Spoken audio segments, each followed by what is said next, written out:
Welcome to another Fact or Fiction Friday. I am the guinea pig, Christopher McCall. He is Professor Jason Parsons. And I have a nice, clean, fresh cut, high and tight, nice, clean shave. He's bald, not me. Today we have a good episode. We are talking about one of those big buzzwords out there. GMOs are bad for your health. Everywhere you're seeing, you go into the grocery store, we see non-GMO this, non-GMO that. GMO-free water. Ooh. I didn't really know what a GMO was till recently, but I don't know what I was going to say, so I'll just pass it on to Jason. Give me the baton. And get him going. Give me the baton. All right, I got this. The interesting thing is most people don't know what a GMO is either. Now, so as we go through this today, one of the things I love to do in these videos is to help to explain to people what's actually going on with something that they thought they understood, right? So let's dive into GMOs here. So GMO stands for genetically modified organism, So the interesting thing is GMOs encapsulate a variety of different methods of modifying an organism. We're talking about animals and plants and bacteria and fungus and all kinds of stuff. So three basic ways that GMOs work. There are selective breeding. So for example, I'm 6'4", my wife is 6 foot tall. If we had a baby together, there's a good chance that through selective, purposeful breeding, we'd have a tall child together, right? Mm-hmm. So the same thing can be said of different animals out there, plants, things like that. They find the best attributes of two, and they bring them together to make a new one, the next evolution being a selectively bred, genetically modified organism. Mutagenics. Mutagenics basically is kind of like the Incredible Hulk, right? Bruce Banner is exposed with some gamma radiation and poof, he turns to a big angry green guy. It's not quite as dramatic as that. Mutagenics basically means exposing, in this case, fruits and vegetables, plants, bacteria, things like that, to radiation, other chemicals, things that cause mutations in the genetic code. And that's what mutagenics is. It's not as used for a lot of things. And then we have over here engineered types of genetic modification. Engineered GMOs are probably the ones that most people are concerned about. They don't realize it's the specific type, this engineering, where they use electron microscopes and they use chemical cleaving and they actually pick out little pieces of the DNA and splice specific genes in and out. There's this technology called CRISPR, where they're very exacting with that. So this is the one that most people are concerned about, where they think they're making Frankenfood, right? Mm-hmm. Frankenfood, like it's got bolts in its neck or something. As opposed to selective breeding, which has been around for thousands of years. And we'll talk a bit more about each here so it makes sense. But those are the three basic types of GMO, genetically modified. Before you moved on, you were talking to me about these blue bulls or blue something? Yes. Yes. There's a type of cow, and especially the male of the species of the cow, called a Belgian blue, right? Belgian blue. Google this on your phone or your computer, wherever you're at right now. Belgian blue bull. You can put that in. It's an alliteration, by the way. I like fun stuff like that. Anyway, Belgian blue bull has a genetic modification to it where it is got a gene missing. This gene deals with growing muscle. There's an actual gene inside of our bodies, just like inside of other animals, that stops you from growing muscles forever and ever and ever. It just turns this giant Hulk-looking thing, right? So this gene, if it's retarded, if it's pushed down to a lower level, or if it's completely removed, allows, in this case, that Belgian blue to grow to these huge, crazy proportions. Just this one huge hulking muscle walking around. It's really crazy. So if you go on Google Images, it looks fake. It looks ridiculous. It looks totally fake. And that's, I think, when people think about this genetic engineering and the Frankenfood or Franken animals, right? That's kind of what they're thinking, but that's just incredibly rare. But those we didn't create those, did we? No, those were just sort of happen along. There is some selective breeding where they do enhance it a little bit, but that was a genetic freak that happened, a mutagenic that happened of its own accord. Like, hey, why is this bull so muscular over here? They tested, found out that it was missing that gene, and poof, there it is. So it's called the myostatin gene. Myo means muscle, statin means stops, so it stops the muscle from growing if you don't have that gene. And this is very much true in humans too. Humans that have less of that myostatin gene can become more muscular just naturally, just standing around. I had to work for this, but this is all I busted my butt for this, right? People that have more of the myostatin gene. No, don't be looking over here.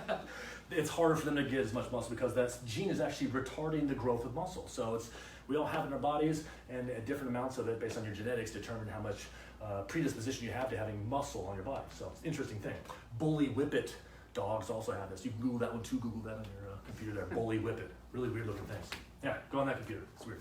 So there's a lot of GMOs out there. People don't seem to realize this, that fruits and vegetables, things we talk about, the bully whippet dogs, things like that, it's a very tiny, tiny little fraction. 0.1% of all the GMOs are the ones we're going to discuss today. 99.9% of all GMOs, the majority of this beautiful pie graph, it almost looks like Pac-Man, his mouth closed over here.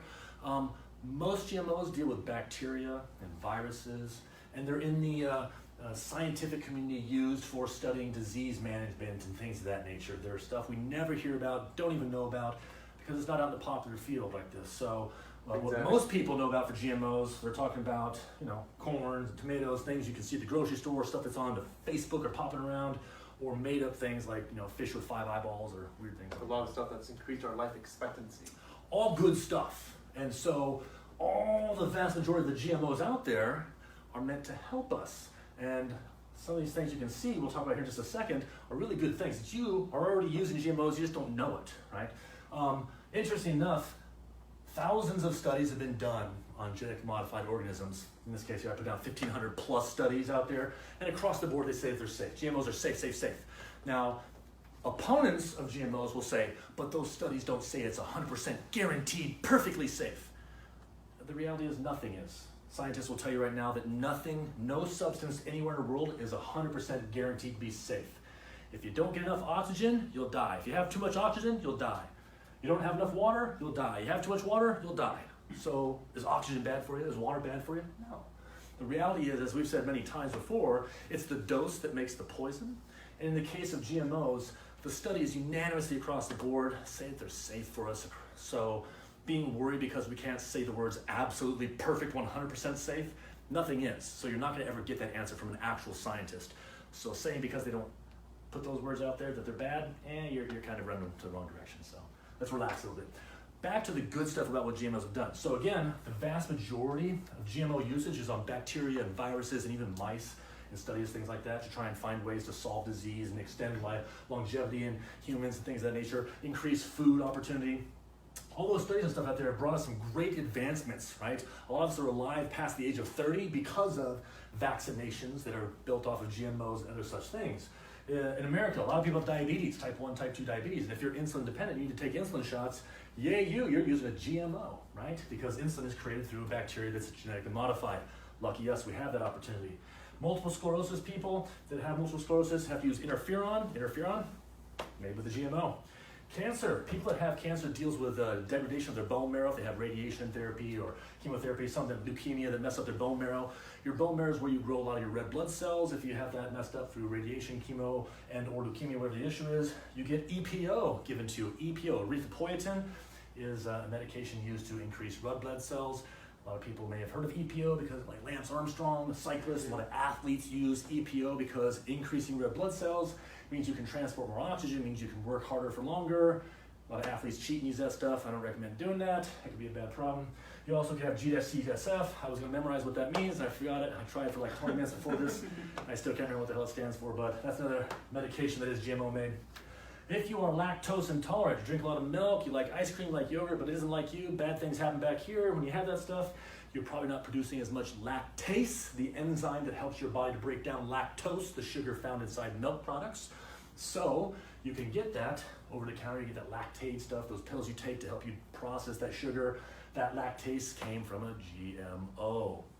GMOs are good. In reality, they help a lot of stuff around us that we just take for granted. We didn't even know was happening. And this is a short list here. So some of the more common things people see when it comes to GMO, where they see and they read about and they talk about GMOs, especially as we said, like in the grocery store, you walk through and you see all these labels about non-GMO, non-GMO. It's on everything. And the reality is there's only a couple total crops in all of our food supply that even is GMO. So most of the food products we're already in the store our whole lives were already non-GMO. It's already now non-GMO. They're just putting it on there because of 4 things that... Because it's a buzzword, like you said at the very beginning of this video, it's a buzzword. People talk about it. It's so bad. Why is it so bad? And most people don't know what the hell they're talking about. Ignorance is bliss, or in this case, ignorance is fear. So that's what we're here to try and help answer some questions you might not even known you had. Things like corn, right? Corn, tomatoes, carrots, yummy fried egg over here. Corn, hundreds and hundreds of years ago, was a little green thing about the size of my pinky, little tiny little thing with a couple kernels in it. Not very valuable, not a lot of food opportunity from that. So through selective breeding, people have over time crossbred the larger one with the larger one with the larger one until we have these really large, robust pieces, in this case, white corn.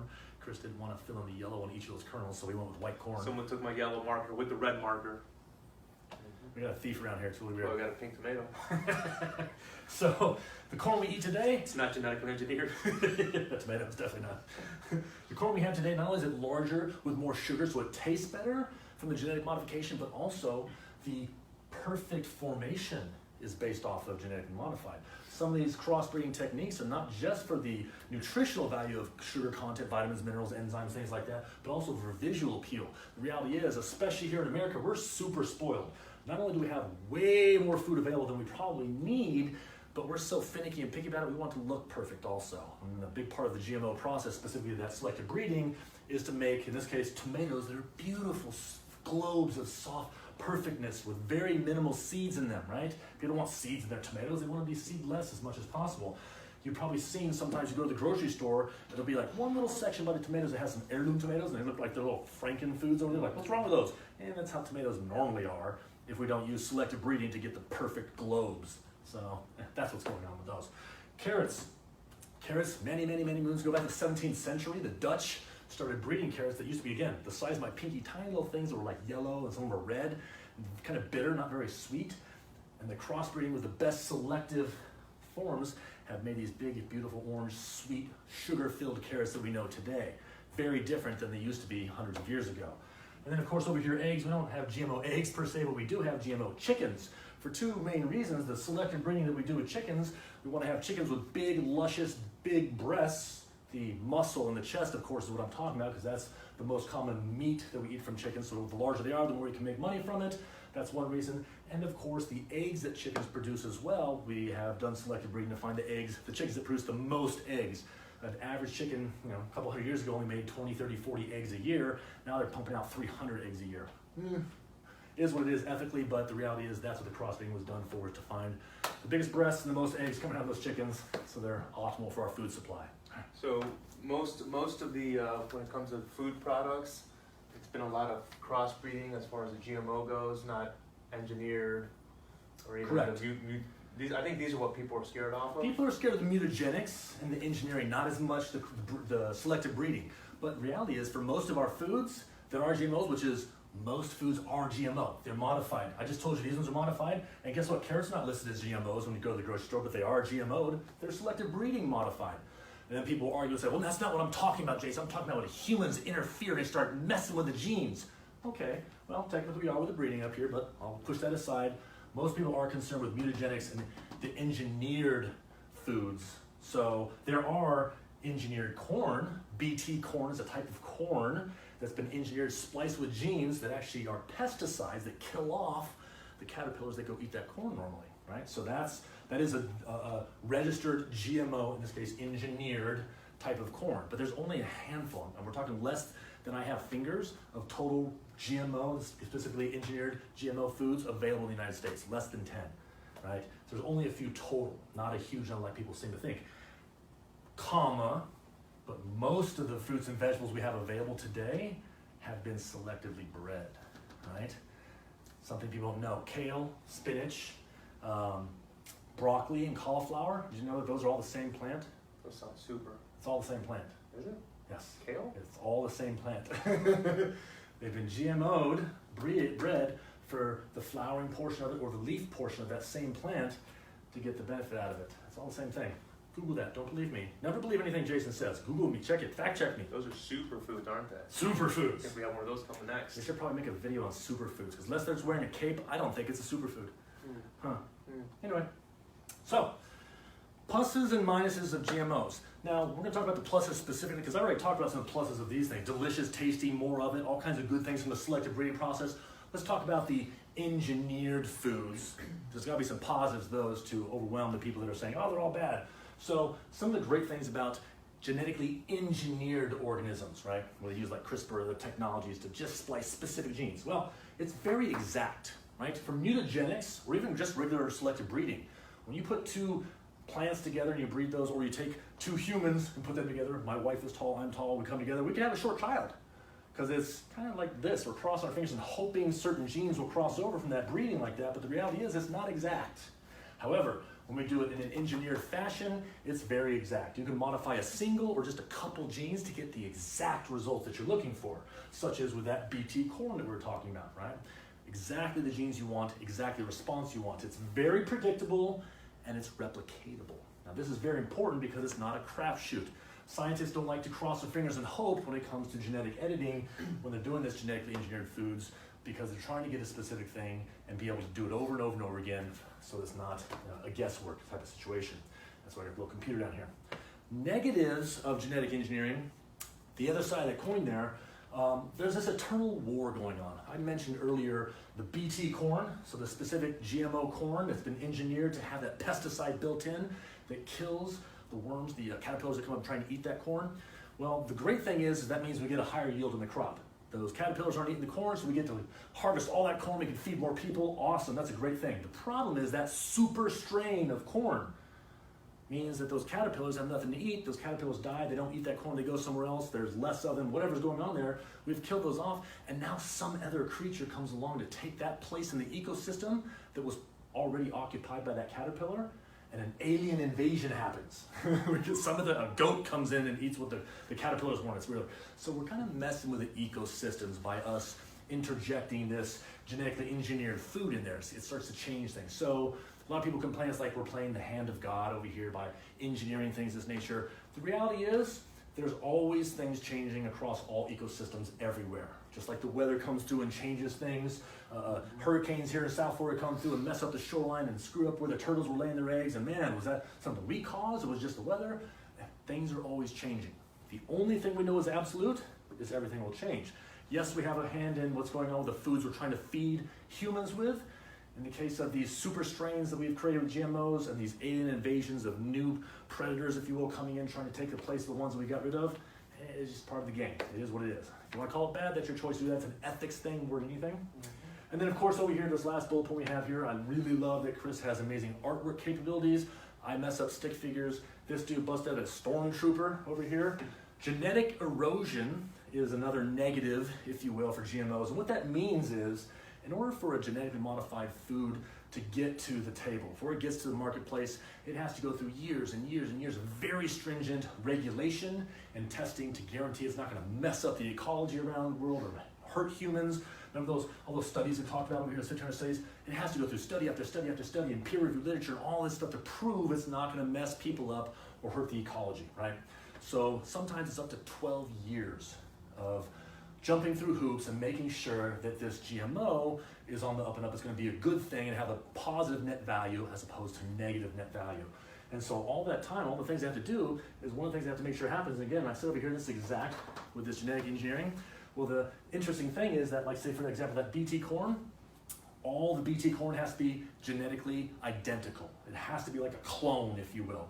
All of it identical across the board. There's no mutations allowed. It has to be exact, because they wanted the exact thing to happen with the genetic expression of that corn. Well, if it's all a clone, like in the Clone Wars, hence the stormtroopers over here that Chris drew, that identical nature of those genes means that there's no gene pool. The gene pool is dried up. It's one gene, one DNA, and that's it. There's no variances.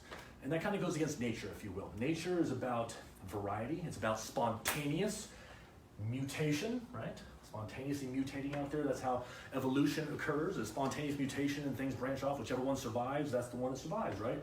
Well, with our GMO foods that have passed all those rigor, they have to be so strict with being exactly the same thing across the board, duplicatable. That also means there's no depth to the gene pool. So that's a challenge point also with GMOs. So something for us to look at as we continue for the next 10, 50, 100 years of using these GMOs to continue to evaluate and see how it's going to impact the world in the future. Up to this point, it's pretty safe. You think George Lucas came up with the Clone Wars idea from studying Most GMOs? likely, it was probably from corn. Probably from corn, that's what he did. No, I have no idea. He's way more creative than I am, that's for sure. So, lots of sciencey stuff today, lots of big words. I couldn't even remember what this one meant over here, just such big words, and that's rare for Jason. Mm-hmm. I should have had some cue cards over, that's what I should have. If I was really smart, I'd have had a little board behind it. We'll get Justin next week to hold up a he's not doing anything teleprompter or something for us. Really? Yeah. We'll get our technology on point. Anyway, point is, understand what a GMO is. Most of it, great stuff. You're using it, you're taking it, it's in your life already. The stuff down here we're talking about, diabetics with insulin, the lactase that you take, medications for cancer, all kinds. There's a whole laundry list of things that we're taking into for the most part, all medications are the vast majority. GMOs, right? The vast majority of What medications. you're talking about, all natural. The ones that came from bacteria or viral basis, right? Vaccines, all those are all genetic modified, all vaccines, all those things, right? So they're good. They're meant to help you. We live as long as we do. Some people think they're bad. Well, yeah, some people Only don't want to live as natural long. medicine and stuff like that. We don't talk about those people. Well, I thought that was a very interesting episode. Again, I didn't really know what a GMO was till it was explained to me earlier. Well, most people don't. Right. It's not a bad thing. Remember, you see it all over the store. Non-GMO, like what the heck is GMO? Are they injecting something crazy in there? Are they what's this bad thing that's in all these products? But it's not. Keyword, what you just said. What's this bad thing? There's a lot of fear mongering when it comes to things that people don't understand. A big part of what we try to do with our Fact or Fiction Friday videos is give you some information that you can then choose to use of your own accord. Make your own decisions, take action in your life if you want to, with more information. And in absence of information, it's real hard for us to figure out what's right and what's wrong. We just hear this fear mongering happening all the time, especially on social media. It's ridiculous. And these buzzwords like GMOs or other stuff we've talked about in the past, you can't make a decision for yourself if you don't really have information. So that's what we're here to do, is to share with you some information so you can make a better decision. We hope that you found this interesting. That's it for this episode, but we got something super for you next week. I'm the guinea pig. He's a professor signing off.